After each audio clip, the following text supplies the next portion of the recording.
All right. So this is my presentation that I'm going to share with you today.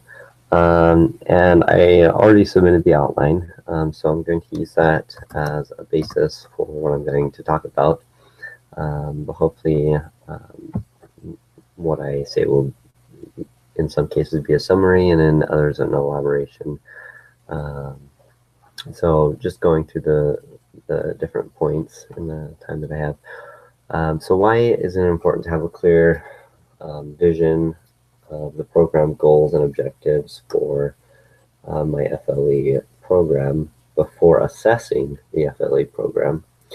And kind of what I talked about here is that because we have a vision in place and we have goals and objectives, we're able to create an evaluation based upon those things to see how well we're doing with accomplishing those visions, goals, and objectives. And so when you have that clear understanding, your assessment, the evaluation will be a lot more effective. Number 2, how can an FLE code of ethics strengthen your practice and the relationship with those whom you teach? And with this one, the underlying principle is just trust. There's a lot more trust when you live by a certain code of context, code of conduct. And in the outline that I submitted, I referenced missionaries and their need to be obedient to the rules and standards that are in place, that are in Preach My Gospel and the Missionary Handbook, as well as the church doctrine.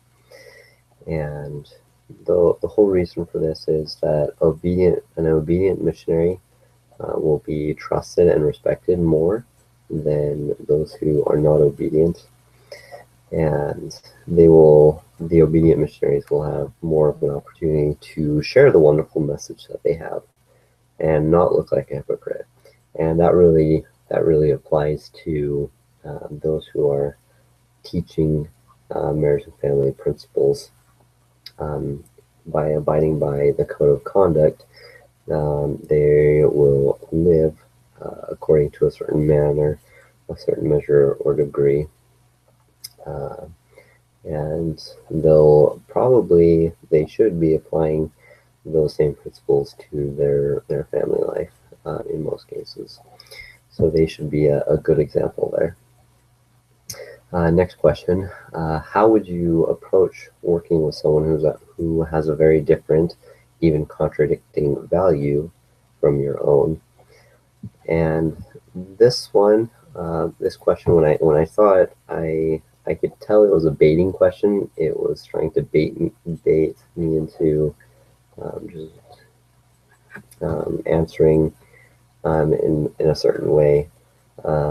I chose to just avoid getting into specific issues and just really address the principle of the matter. And I believe that's how I should respond in those situations. As I said in my outline, if I've done my study and homework and I'm focusing on principles, then it doesn't, specific issues can be dealt with. But we want to mainly focus on true principles. We don't want to argue, fight, or bash other people. We want to have a safe learning environment that everyone can come and can leave feeling good and uplifted and like they've learned something.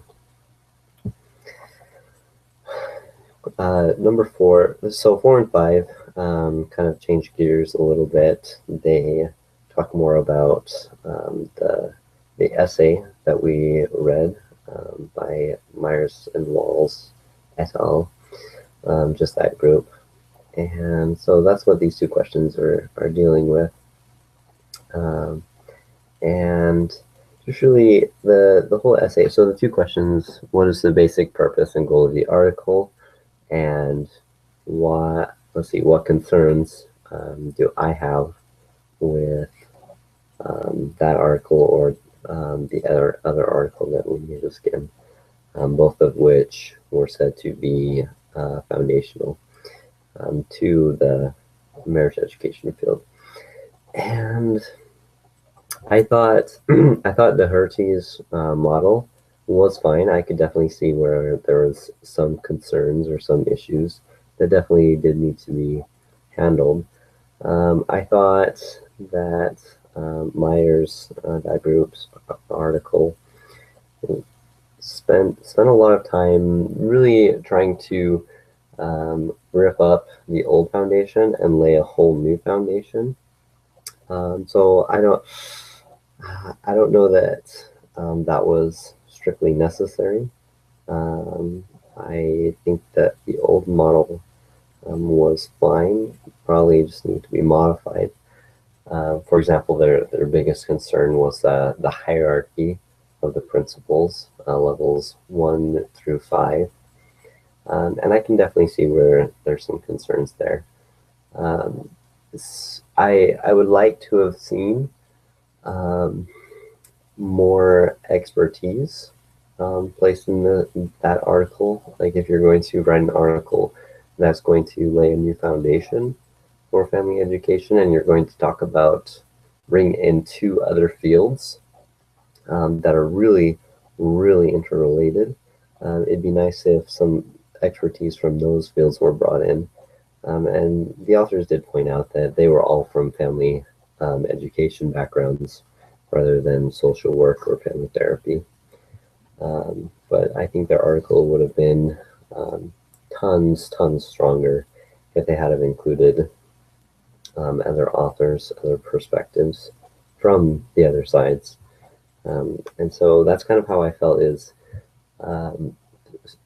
in reading the article, it was just, it felt like they were trying too hard to separate family education from the other fields and make them independent on their own, where really they are connected to the other fields. Like all the fields are interrelated. Anyway, I could keep going with my opinion and perspective, but to be respectful of your time, I will finish there.